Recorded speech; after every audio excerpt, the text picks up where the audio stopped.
नमस्कार, मैं हूं शशि। आइए झारखंड की टॉप 25 प्रमुख खबर जानते हैं। 10 लाख सरकारी नौकरी, महिलाओं को 2500 रुपये और 200 यूनिट फ्री बिजली। झारखंड मुक्ति मोर्चा ने इंडिया की दोबारा सरकार बनने पर 1932 के खतियान आधारित स्थानीय नीति को लागू करने का जीतोड़ प्रयास का वादा अपने अधिकार पत्र में किया है। कहा है कि स्थानीयता नीति के साथ साथ ही आरक्षण की सीमा पिछड़ा वर्ग को 27%, एसटी को 28 तथा एससी को 12% आरक्षण बढ़ाने और सरना धर्म कोड लागू करने का प्रस्ताव विधानसभा से पारित कराकर केंद्र को भेजा गया है, जो गृह मंत्रालय के पास लंबित है। सरकार बनने पर दोबारा अवसर मिलने पर केंद्र से उन पर स्वीकृति दिलाने का पूरा प्रयास किया जाएगा। ये बातें झारखंड विधानसभा चुनाव 2024 को लेकर झामो के अधिकार पत्र में शामिल है। बता दें, झामो अध्यक्ष शिबू सोरेन तथा पार्टी के महासचिव विनोद कुमार पांडे ने सोमवार को रांची में अधिकार पत्र जारी किया है।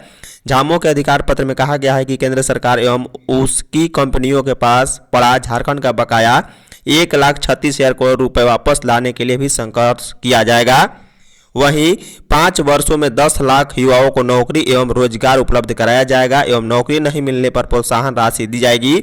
सभी रिक्त पद भरे जाएंगे। क्षेत्रीय एवं जनजातीय भाषाओं को सुदृढ़ करने के लिए 10,000 पदों पर भाषा शिक्षकों की भी नियुक्ति की जाएगी। वहीं सभी नियुक्तियों में महिलाओं के लिए 33% पद आरक्षित किए जाएंगे। साथ ही साथ सभी महिलाओं को मैया समाज योजना के तहत सम्मान राशि के रूप में 2500 रुपये हर महीने दिए जाएंगे। मुख्यमंत्री पद के लिए झारखंड की पहली पसंद बाबूलाल, दूसरे नंबर पर हेमंत सोरेन। झारखंड विधानसभा इलेक्शन के लिए मतदान की उल्टी गिनती शुरू हो गई है और चुनाव परिणामों से पहले ही मैट्राइज सर्वे ने जनता की राय जानने की कोशिश की है कि सीएम के रूप में उनकी पहली पसंद कौन है।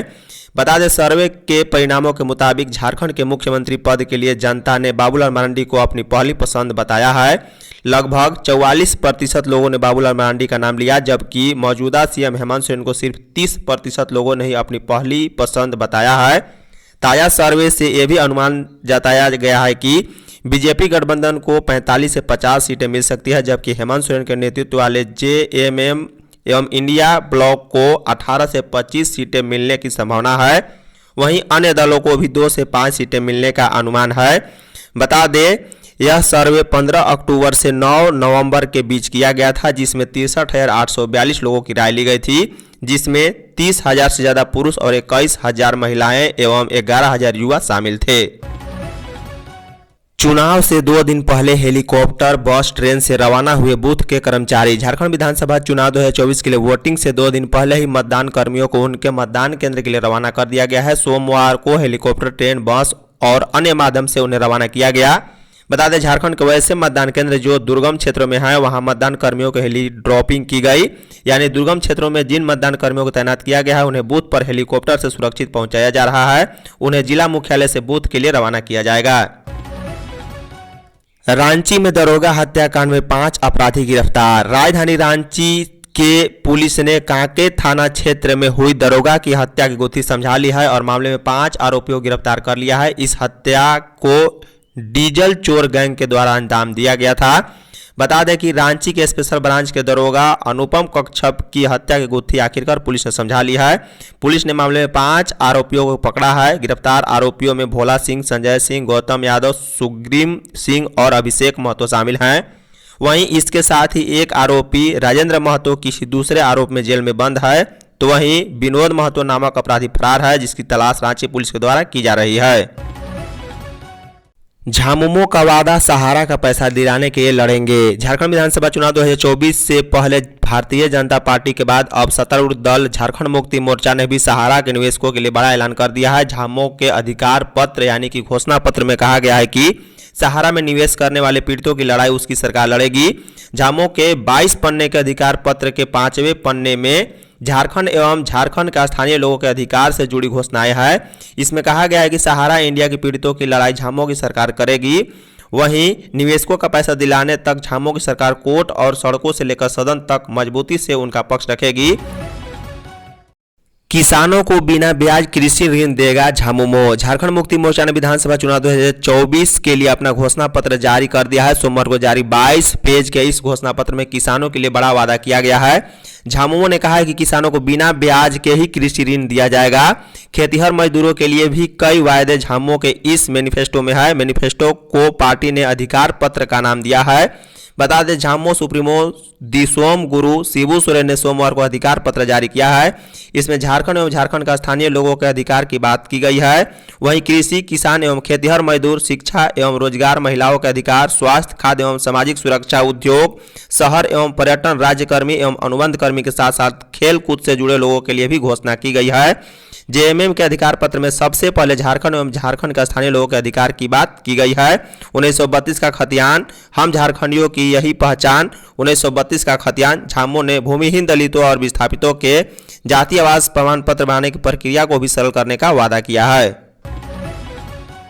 झारखंड चुनाव से पहले एक अधिकारी पर गिरी गाज। झारखंड के सीईओ के रवि कुमार ने सोमवार को मंत्रिमंडल विभाग के अवर सचिव संजय प्रसाद श्रीवास्तव को सस्पेंड कर दिया है। उनकी सेवा कार्मिक प्रशासनिक सुधार तथा राजभाषा विभाग को वापस करने का निर्देश दिया गया। आदर्श चुनाव आचार संहिता उल्लंघन मामले में उन पर कार्रवाई की गई। मुख्य निर्वाचन पदाधिकारी के रवि कुमार ने कहा है कि झारखंड विधानसभा चुनाव 2024 में सभी प्रत्याशियों को समान अवसर प्राप्त हो, इसके लिए कृत संकल्पित होकर कार्य किया जा रहा है। उन्होंने कहा है कि भारत निर्वाचन आयोग द्वारा किसी भी प्रत्याशी या राजनीतिक दल के प्रति किसी भी प्रकार के पक्षपात या किसी को विशेष संरक्षण देते पाए जाने पर चुनाव कार्य में लगे पदाधिकारियों पर सख्ती से कार्रवाई करने का निर्देश दिया गया है। इसी के तहत आयोग की ओर से कार्रवाई की गई है। योगी आदित्यनाथ बोले, सुरक्षा में सेंध लगाने वालों का सीधा यमराज के घर का कटता है टिकट। झारखंड विधानसभा चुनाव 2024 के पहले चरण का प्रचार थमने से पहले भारतीय जनता पार्टी के स्टार प्रचारक और उत्तर प्रदेश के मुख्यमंत्री योगी आदित्यनाथ ने गढ़वा में चुनाव प्रचार किया। उन्होंने झारखंड की जनता को बताया है कि उत्तर प्रदेश में भाजपा की सरकार है, वहां कोई सुरक्षा में सेंध नहीं लगाता। मां बहन की इज्जत पर हाथ डालने वाले, सुरक्षा में सेंध लगाने वाले का सीधा यमराज के घर का टिकट कट जाता है। योगी आदित्यनाथ ने भवनाथपुर के भाजपा प्रत्याशी भानु प्रताप शाही के पक्ष में जनसभा को संबोधित करते हुए सोमवार को कहा है कि 23 नवंबर को भाजपा की सरकार बनने के बाद पत्थरबाजों का उपचार हो जाएगा। गुंडों और माफियाओं का उपचार भी भाजपा की सरकार कर देगी। उन्होंने कहा है कि बेटी और व्यापारियों को सुरक्षा और गरीब को सम्मान मिलेगा। भाजपा की सरकार गरीबों को योजनाओं का लाभ देकर झारखंड को विकसित राज्य बनाएगी। पति ने कुल्हाड़ी से पत्नी और 2 बच्चों को उतारा मौत के घाट। पूर्वी सिंहभूम में एक पति ने अपनी ही पत्नी और 2 बच्चों को कुल्हाड़ी से काट दिया है। वहीं अन्य 2 बच्चे की हालत गंभीर है। जानकारी के मुताबिक पति ने जब हमला किया तब सभी लोग सोए हुए थे। घटना के बाद घायल बच्चों को एमजीएम अस्पताल में भर्ती कराया गया। बता दें, पूर्वी सिंहभूम जिले के मूसाबनी थाना क्षेत्र के फुलझरी गांव के टोला खड़िया साई निवासी कुंवर टुडू ने पारिवारिक कलह और नशे की हालात में रात 1:30 से 2 बजे के बीच में सोए अवस्था में अपनी ही पत्नी मायनो टुडू 40 वर्षीय, पुत्र सागुन टुडू 14 वर्षीय और सागेन टुडू 12 वर्षीय, मंगल टुडू 4 वर्षीय और बेटी मालती टुडू 8 वर्षीय पर कुल्हाड़ी से जानलेवा हमला किया। इससे घटनास्थल पर ही एक पुत्र की मौत हो गई, जबकि घाटशिला अनुमंडल अस्पताल लाने के दौरान पत्नी और अन्य एक पुत्र की मौत हो गई। पत्नी और 2 पुत्र समेत 3 की मौत से गांव दहल उठा है। बटेंगे तो कटेंगे के नारे पर योगी से पूर्व सांसद ने पूछा सवाल। झारखंड आंदोलनकारी सह पूर्व सांसद शैलेंद्र महतो ने यूपी के मुख्यमंत्री योगी आदित्यनाथ को सोशल मीडिया पर पत्र लिखकर उनके नारे बटेंगे तो कटेंगे, एक रहेंगे तो नेक रहेंगे पर स्थिति स्पष्ट करने को कहा है। महतो ने कहा है कि इस नारे को राष्ट्रीय स्वयंसेवक संघ ने भी समर्थन किया है। बीजेपी भी इस नारे के साथ चुनाव प्रचार कर रही है। शैलेंद्र महतो ने पत्र लिखकर कहा है कि उनकी समझ में इस नारे का 2 अभियान है। पहला है, यदि यह नारा समूचे देशवासियों की एकता के लिए है तो यह अति उत्तम है, और दूसरा, यदि यह सिर्फ हिंदू समुदाय से वोट लेने के लिए है तो देश पर कुठाराघात है। योगी से उनका सवाल है कि उपरोक्त दोनों में से किसके लिए आपने यह नारा दिया है, स्पष्ट करना चाहिए। झारखंड में चुनाव को लेकर 5 दिन बंद रहेगी शराब की दुकानें। झारखंड में इस माह 5 दिन शराब की दुकान बंद रहेगी। विधानसभा चुनाव के मद्देनजर संबंधित जिलों में ड्राई डे घोषित किया गया है। इन दिनों में शराब की दुकानें और संबंधित प्रतिष्ठान बंद रहेंगे। सभी जिला प्रशासन ने शांतिपूर्ण और निष्पक्ष तरीके से चुनाव संपन्न कराने के लिए निर्णय लिया है। आम नागरिकों से सहयोग करने की भी अपील की गई है। बता दें, विधानसभा चुनाव को देखते हुए 15 जिलों के 43 विधानसभा क्षेत्रों में शराब की दुकानें बंद रहेगी।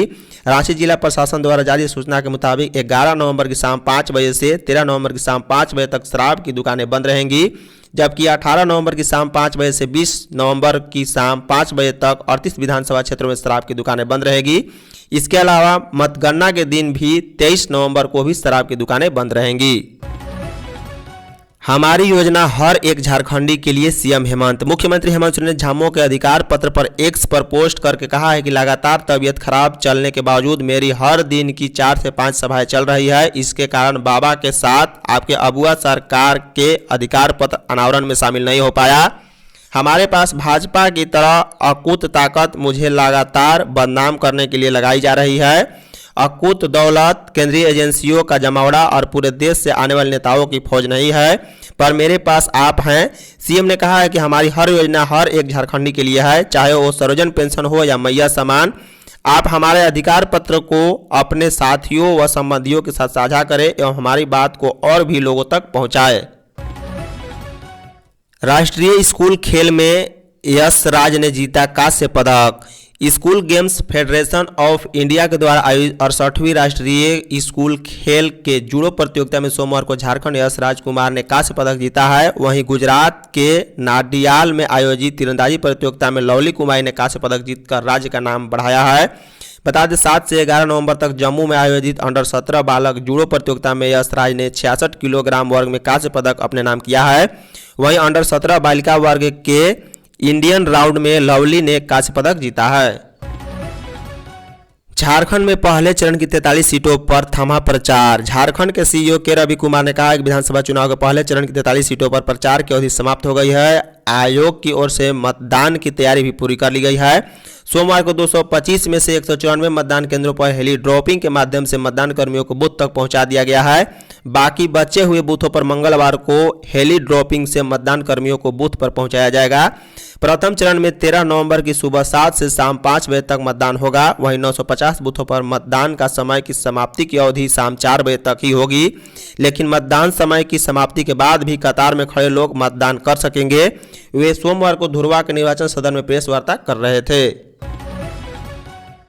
अमित शाह ने चंपई सोरेन को जिताने की अपील की। केंद्रीय गृह मंत्री अमित शाह ने कहा है कि यह विधानसभा चुनाव झारखंड का भविष्य तय करेगा। उन्होंने राज्य सरकार पर तुष्टीकरण का आरोप लगाते हुए कहा है कि वोट बैंक के लिए बांग्लादेशी घुसपैठ पर सरकार चुप बैठी हुई है। उन्होंने कहा कि घुसपैठिए झारखंड की बेटी रोटी और माटी के लिए बड़ा खतरा है। घुसपैठिए झारखंड के आदिवासियों का हक और उसकी नौकरी खा रहे हैं। उन्होंने एनडीए प्रत्याशियों के लिए वोट की अपील करते हुए झारखंड में देश में सबसे समृद्ध राज्य बनाने का वादा किया।